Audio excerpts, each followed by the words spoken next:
মানে টাকা দিচ্ছে না, টাকা দিচ্ছে না, হিসেব দেওয়ার নাম নেই। সারা বাথরুম পর্যন্ত চুরি করে নিয়েছে। প্রধানমন্ত্রীজি 12,500 টাকা দিয়েছে বাথরুম করার জন্য, সেটা পর্যন্ত ছেড়ে দিয়েছে। কি বলবেন এদের? বলছে বাড়ি হচ্ছে না, এই যে আবাস যোজনায় টাকা কিচ্ছু হয়নি, আমি এত বাড়ি তৈরি করে দেবো। কেন করবেন? আপনি যে কোনো ডিস্ট্রিক্টে যান, সেখানে দেখবেন আবাস যোজনায় কোনো বাড়ি 30% হয়েছে, 40, 50, 60, 70% হয়ে আটকে গেছে। কেন আটকে গেছে? কি বলছেন? কে পয়সা দিচ্ছে না, কি করে শেষ হবে?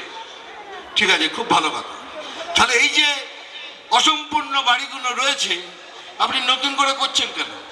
ওই টাকাটা দিয়ে এইগুলো পূর্ণ করুন না, কত লোকের ভালো হবে, কত লোকের মাথা ঠাঁই হয়ে যাবে। সেটা করবেন না কেন?